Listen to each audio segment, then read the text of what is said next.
Hey everyone, it's Robin here on the Good Place Bench, day 3 of the International Conference for Urban Health. And I'm joined here by Nathalie and from Geneva and from a lot of other countries and cities prior to Geneva. Welcome to the Good Place Bench. Thank you very much. Thanks for having me. Comfortable? Very comfortable. Very comfortable. Yeah. How are you feeling today? Nice weather. Yeah. Not too hot, not too cold. Good discussions. Oh, good. Good discussions. Well, let's talk about discussions. What should we discuss about? Discuss about what you do. Happy to do so. Take it away. Okay. So I am the urban health lead for WHO's work on urban health. So World Health Organization. On topic. On topic. Spot on, right? Yeah. Makes sense to be here. Yeah. So my role is really to support countries to develop strategies, implement tools, that help them to make the right choices at the city level to protect health and improve health. Right. And certainly I don't do it on my own. I do it with all colleagues across WHO in different technical departments. And across actually different regions and also countries who are working actually in this field. Right. But my role is to try and bring things together, to serve as an entry point. So urban health is really like at the core of WHO's work. And within that role, these kind of conferences play a vital role to connect, see each other, have discussions. Well, yeah, absolutely. And they do it for two ways, for two main reasons, I would say. The first is that for us, it's a key opportunity to really engage with different key stakeholders. So here you have people that are representing really the cities where the action takes place, right? So you want to exchange with them, learn of what's happening, but you also want to speak to representatives from national governments, right, who also have obviously a key role to play. But you also have representatives from the academia who bring the new science. Yeah.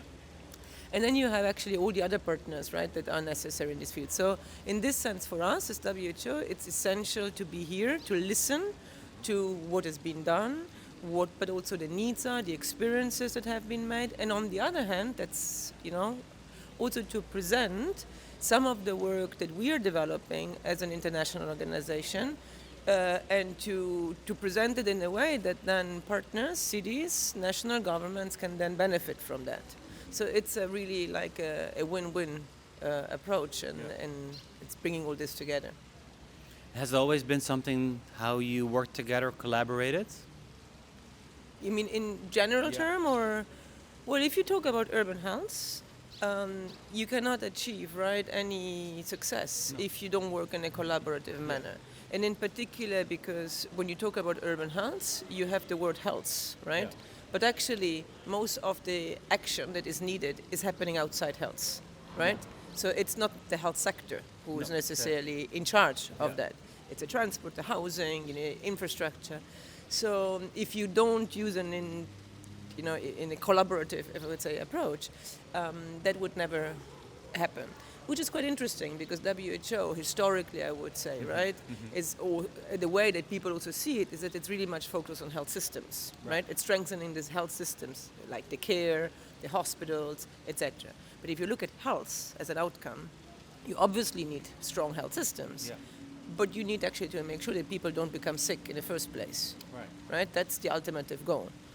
And in order to achieve that, it's actually actions that are taken outside the health sector that are particularly relevant. So this intercollaborative... Like cause and effect. It's a cause and effect. So collaboration is actually key to do that.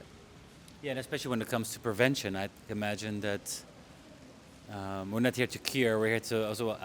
that's something I hear a lot from these conversations. Like a lot of people work on prevention. So you need to be working or collaborating with all these different stakeholders outside the health industry. Yeah, but it is not that easy. No. I mean, the issue is that there are different interests, right? There are financial interests. Yeah. There is the differences of who is responsible for what, right? There is issues about accountability. So working in this collaborative manner is quite, I would say, it's not easy, right? No. So conferences like this are a key way Yeah. to, first of all, bring people together that are working in different fields. And I think this is a key opportunity because this conference really brings together professionals from the health and the non-health sector together in a very explicit way, right? You can have it also in other conferences, but this is really much, shaped in a way to do this, to achieve this. And so this preventive approach that you were saying is really the key work that at least I am involved with, making sure that people don't become sick, as I was saying in the first place. Yeah. And that's also what you see a lot of researchers do, right? I mean, it's mostly research work, for example, to come up with interventions that prevent people to get sick.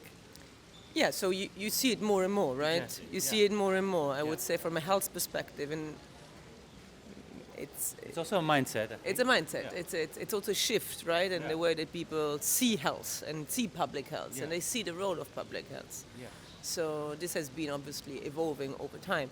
But actually it has been evolving, but even if you go back, right, I don't know, 60 years back, you see that a lot of work was already done within the organization to look at, for example, how key environmental risk factors do have an impact, right, on health, in particular in urban environments. Yeah. Because we see now that more and more people are living in urban settings, and it's going to be even more.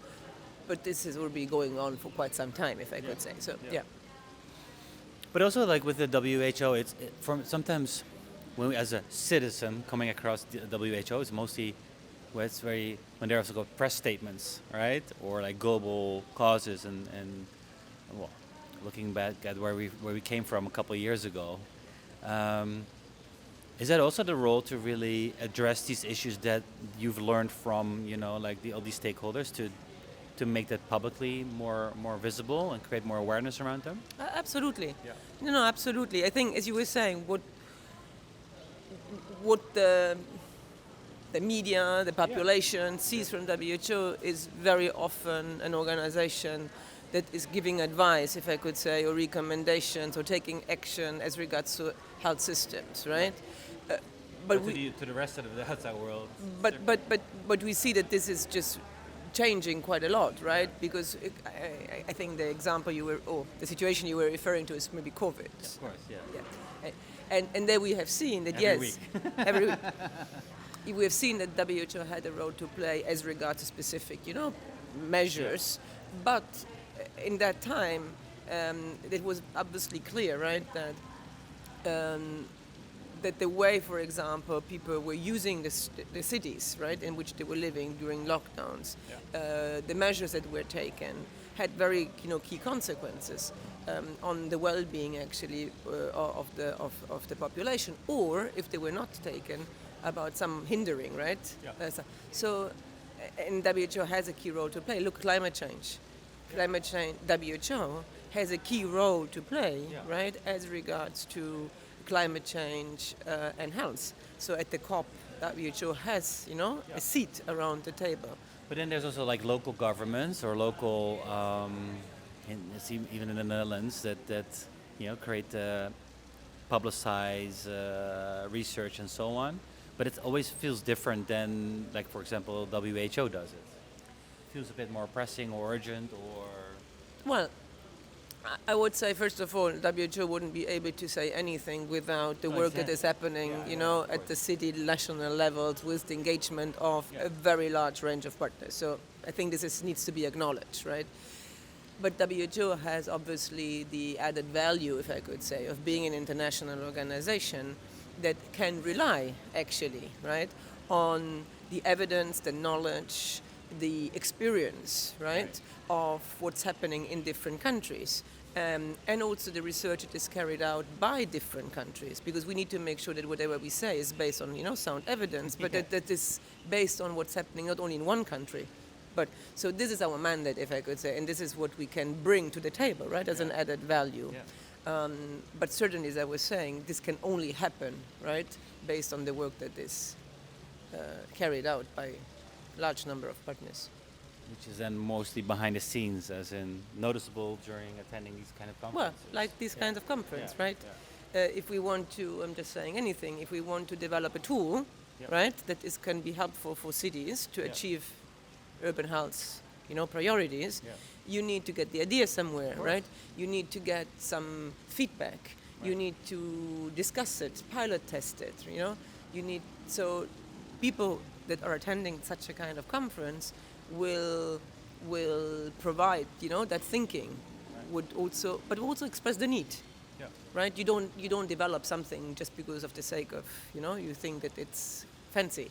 You do it because there is an expressed need, right?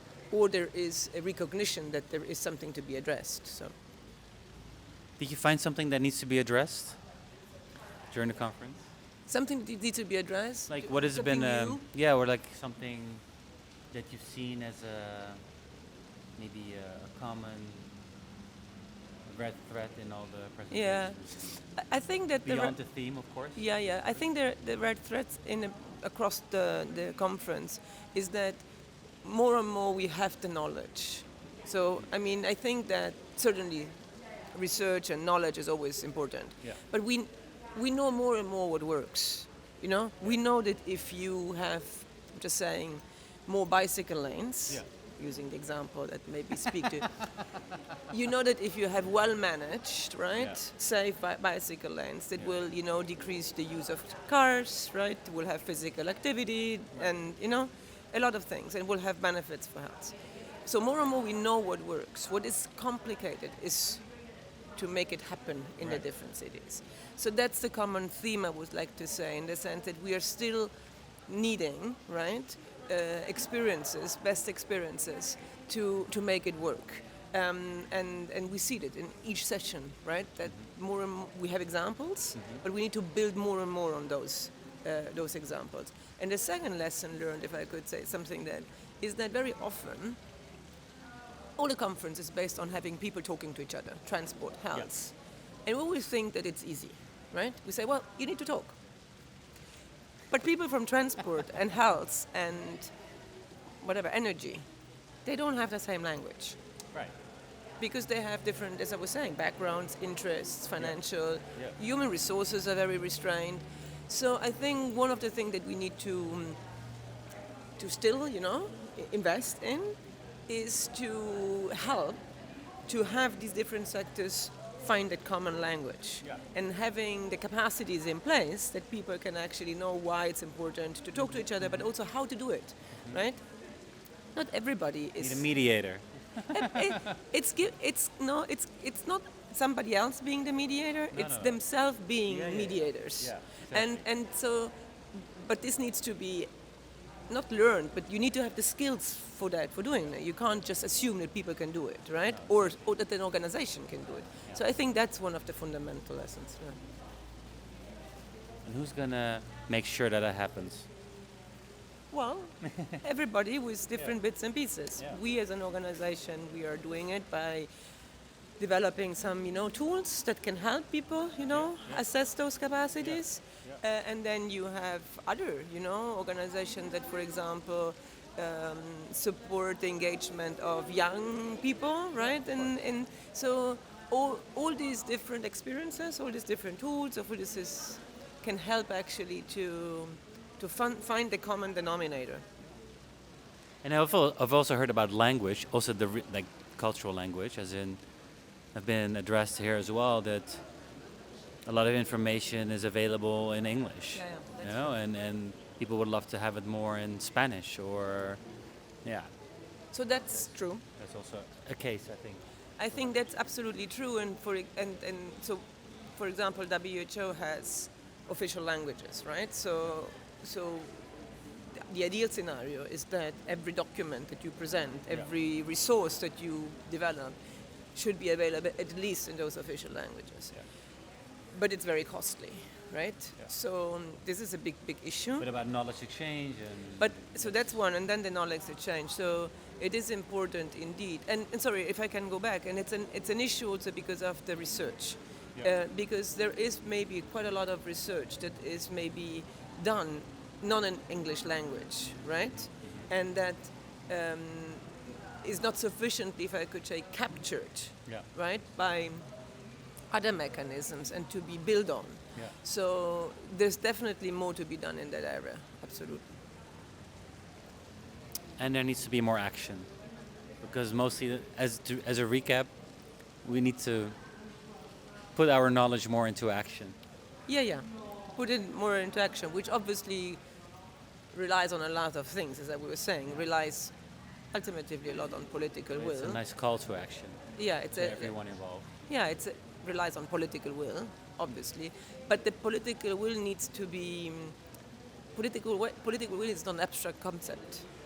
Political will needs to be created, and you need to create that political will by giving the right arguments, right?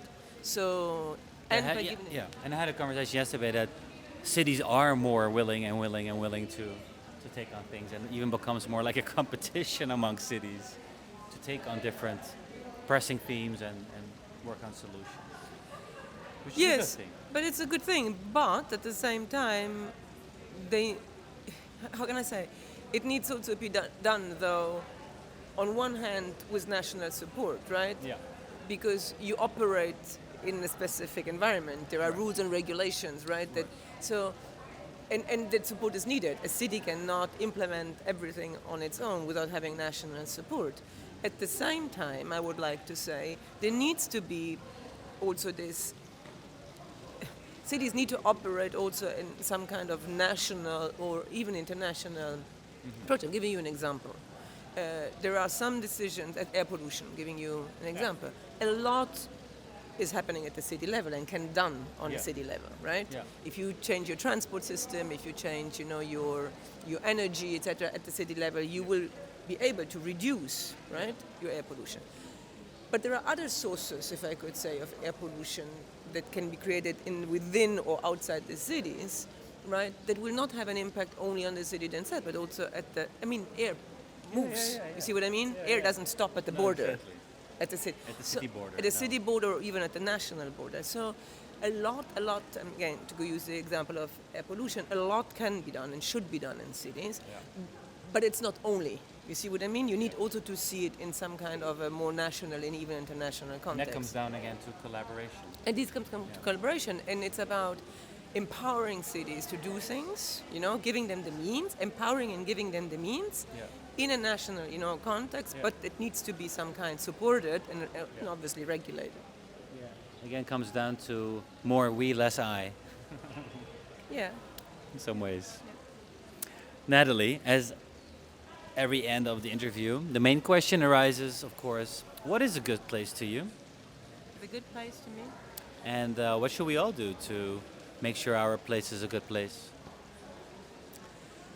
So a good place for me is obviously a place that will be conducive to good health and well-being. And a good place, and when I say good health and well-being, it encompasses a lot of things. It is about physical health, right? It should not harm me, but it's also a place which will make me feel safe and will make me feel, good, and will not have an impact on my mental health conditions, and well-being. So a good place is really a place that encompasses all these needs, that will give me the opportunity also to connect to others, so that ensure social connections. So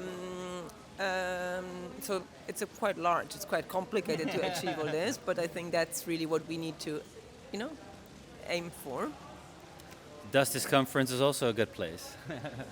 This bench is a very good place. It was intended that way. You see? It's Natalie, thanks so much for your time. Thank you Appreciate so it. much. Thanks. And it's been an honor to have you. And we'll share the details below so people can also find more about the work that the WHO does. Okay. Yeah? Cool. Thank you so much. Thank you. Welcome. Thank you. Everyone. Thank you. See ya. See you.